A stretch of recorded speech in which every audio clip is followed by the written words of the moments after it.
existe gran parte a nivel sociocultural, parte por la sobreprotección de los padres de las personas con discapacidad, sobre todo en el espacio de los chicos con síndrome de Down, también de los chiquillos del espectro autista, etcétera, etcétera.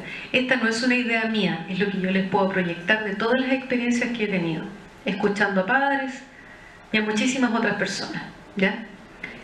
Cuando a mí me dicen que el hijo es hipersexualizado, le pregunto a la mamá, que lo conversaba con Gonzalo también ayer, le dije, perdón, sí, me dice, lo que pasa es que mi niño es hipersexualizado, no sé qué hacer con él. Disculpe, ¿qué edad tiene su hijo? 32 años.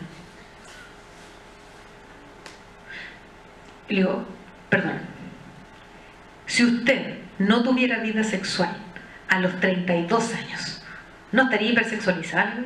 O sea, usted como mamá. Sí, lo que pasa es que mi niño, no, es que no es un niño, tiene 32 años. Ya partiendo por el lenguaje estamos mal. No es un niño, tiene 32 años, un hombre adulto, peludo de 32 años. ¿Ya?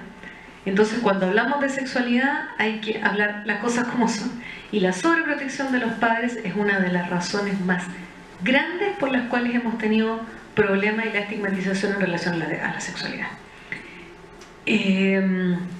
Entonces no es que el hijo esté hipersexualizado, sino que efectivamente una persona con síndrome de Down tiene todo el derecho a la masturbación desde pequeño, desde como comienza cualquiera de nosotros, hombres y mujeres, y también esto de que son vistos que no puede ser lo que mi hijo está haciendo, que se esté masturbando. Es algo, un acto absolutamente natural y necesario de realizar, y todos lo sabemos. Necesitamos conocer nuestro propio cuerpo, necesitamos compartir nuestras experiencias, necesitamos que no se nos juzgue por lo que hacemos, al igual que cualquier otra persona.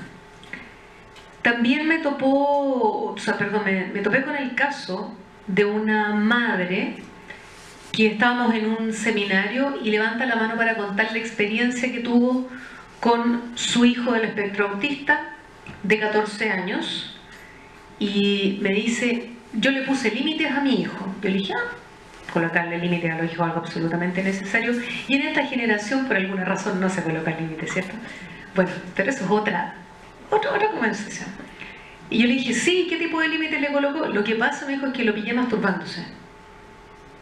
Fantástico. Claro, yo pensando en el cabro. Qué fantástico que se masturbe. Dije, ¿cuál es el problema? Me dijo, y lo vi, abrí la puerta. Pónganse por favor en el espacio de un niño del espectro autista, lo que les voy a contar ahora. Lo vi, entré a la pieza, lo destapé, tenía las sábanas manchadas, le saqué las sábanas y se la tiré en la cara. Yo no sé si ella esperó que nosotros le aplaudiéramos lo que hizo. Pero si ustedes se dan cuenta, estamos hablando de una persona en el espectro autista con la cantidad de problemas que ya tienen a nivel social, de interacción con un otro y de sus temas de límite, de propiocepción muy grandes, y que la mamá lo vea hacer este acto completamente natural y necesario y le tira la sábana en la cara porque se estaba masturbando. De ahí en adelante, lógicamente lo que pueda pasar con su vida puede ser incluso determinada por el acto que hizo la mamá a sus 14 años. Entonces hay que tratar de entender un poco desde qué lugar estamos hablando y cuál es nuestra responsabilidad también como personas con discapacidad en este tema. Voy a avanzar un poquito más. Hay algo que nos perjudica tremendamente a Arica Magallanes desde hace muchísimo tiempo, que es el asistencialismo.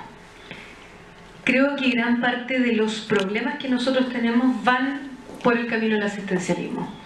Todos sabemos que ya existe la ley de cuota, lo saben, ¿cierto?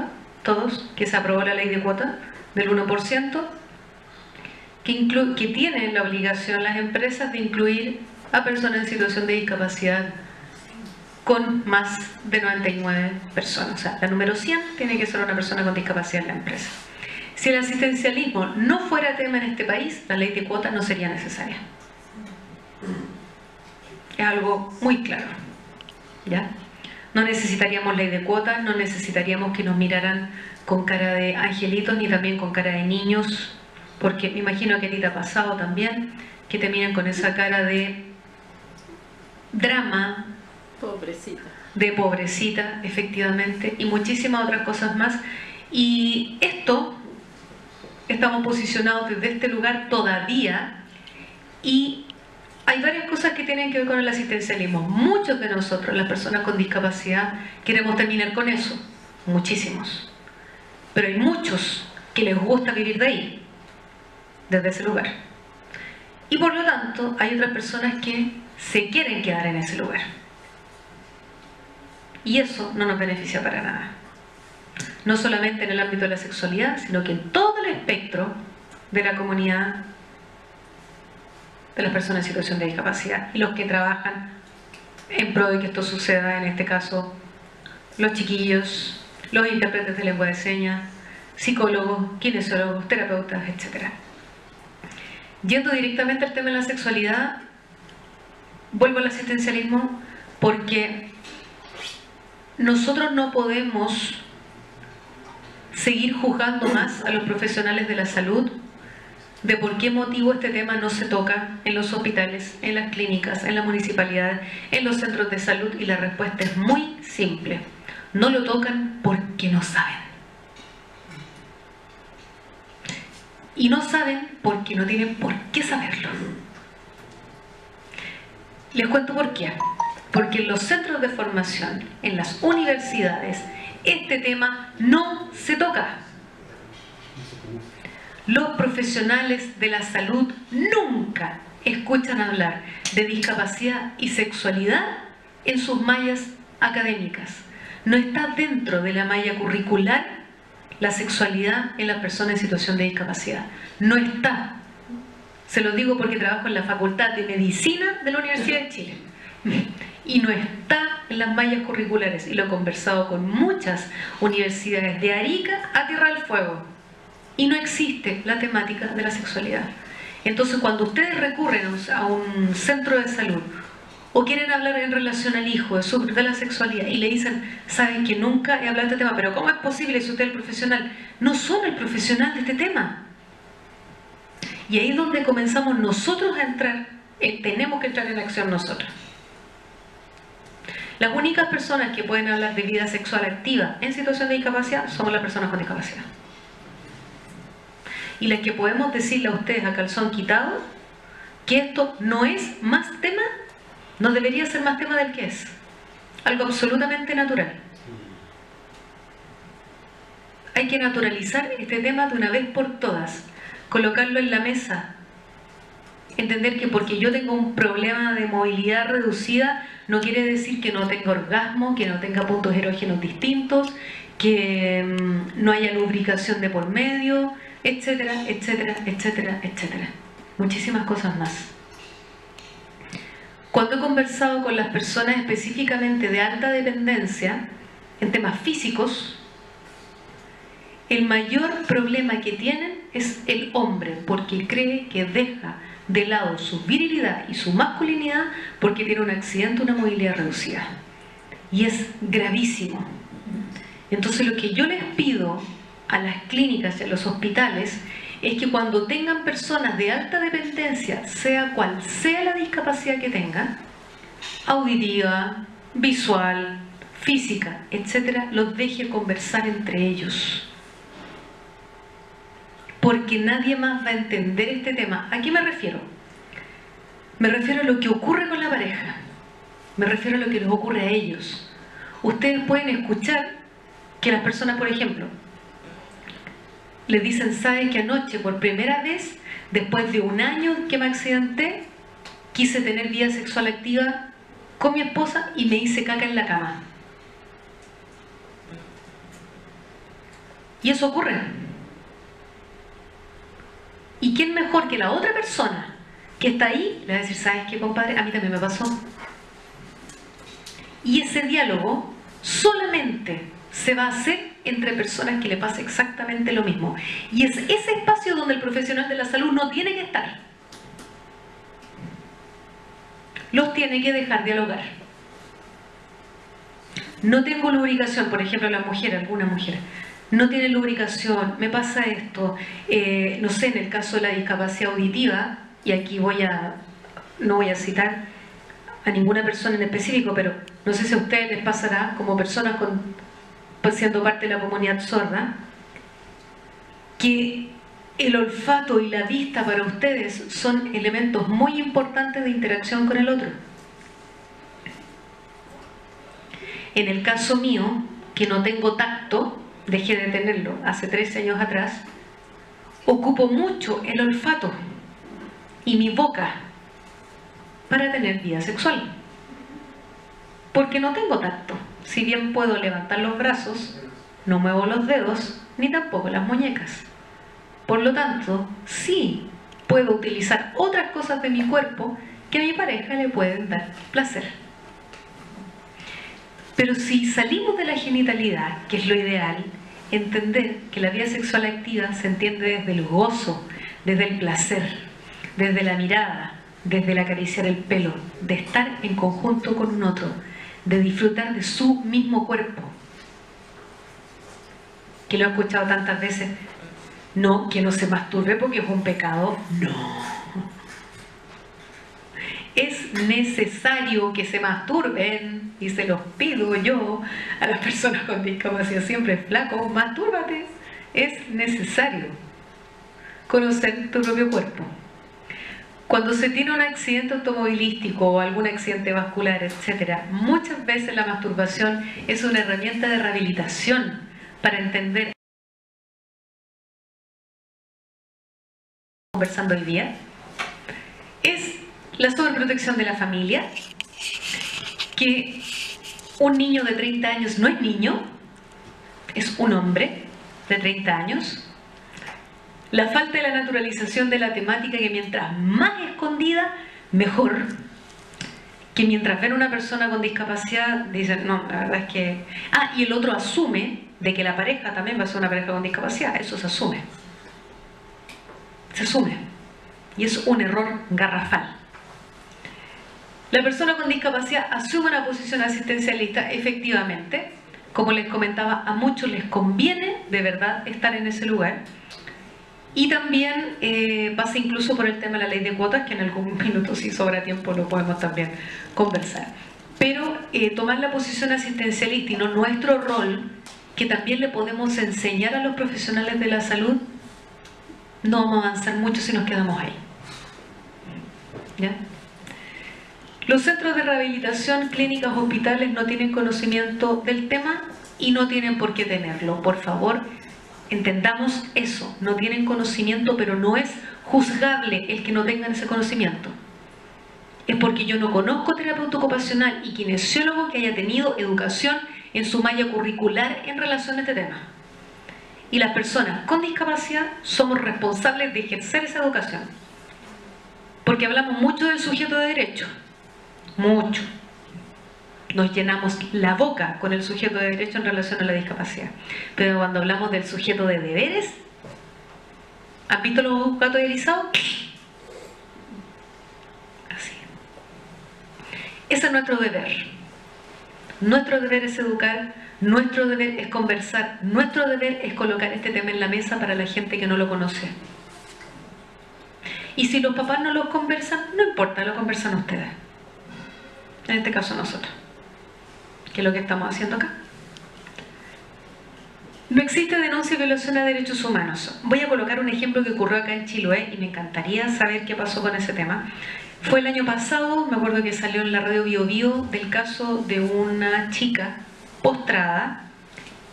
Si no recuerdo mal, no tenía más de 15 años,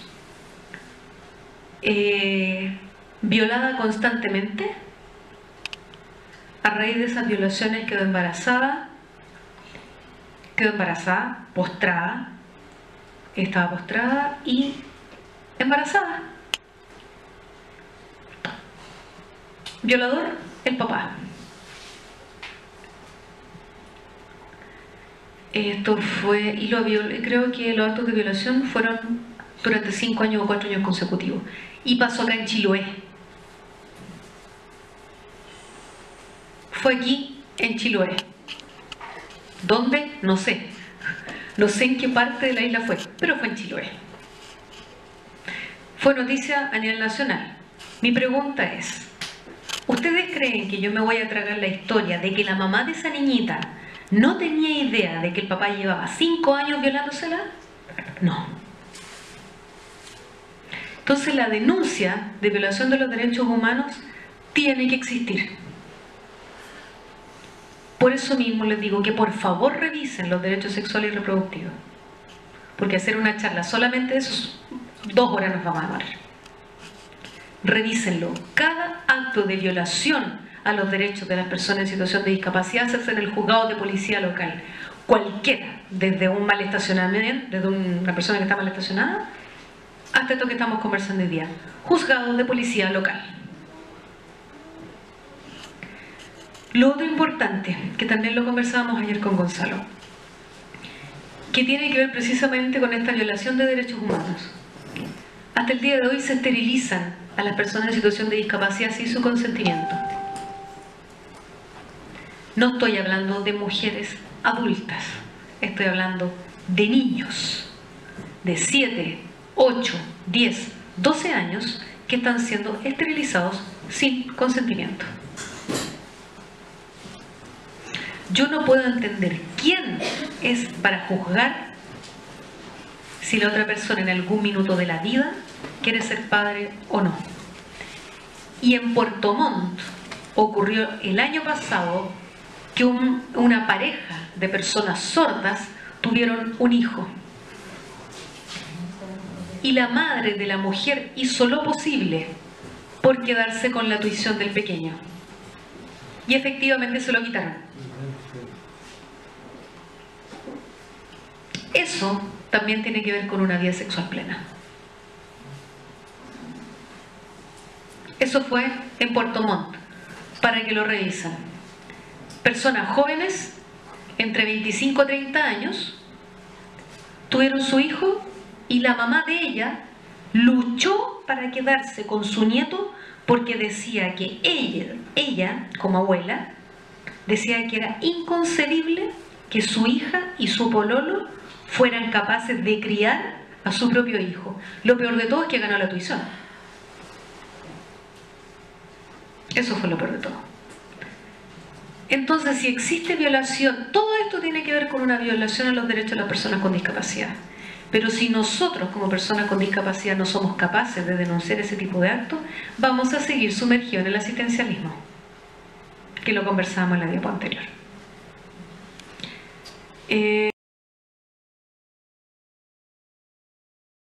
Linda. Pero hoy día es concepto de marketing, de ventas, manoseada, como quieran, por todas las empresas, instituciones, tanto públicas como privadas. Y se están haciendo millonarios con la palabra inclusión. ¿Saben lo peor de todo? Que nosotros lo hemos permitido. Porque la inclusión no tiene que ver solamente con personas con discapacidad. Tiene que ver con la comunidad migrante, con el respeto a los pueblos originarios, con el respeto al adulto mayor, con las personas con discapacidad y la diversidad sexual. Si no entendemos que entre todos hacemos uno, esto no se va a hacer. Todos los años, salud, todos los años se hace la marcha por la diversidad, donde los colectivos de la diversidad sexual marchan por todo Chile, de Arica a Magallanes. ¿Y qué es lo que pasa? La Fundación Iguales, el Móvil H, Acción Gay y todos los colectivos de la diversidad sexual se agarran del moño todo el año. Pero ese día marcha el Frente de la Diversidad Sexual. Y de Arica a Magallanes se tiñen las calles por los derechos de la Ley de Identidad de Género, el matrimonio igualitario y muchísimo más. Así es como se luchan los derechos. Pero con la discapacidad están igual que las patitas de conejo.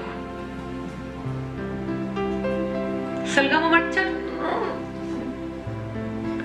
¿Pero para qué voy a marchar? Pero si ya hay ley de cuotas. Está la ley ley 20.422, patita de conejo.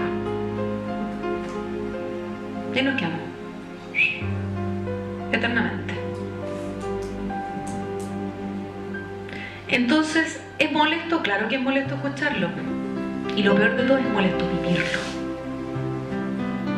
Porque para alegar por Facebook, por Twitter, por todo, pero está saturado de gente que reclama por Twitter, por Facebook, por todos lados.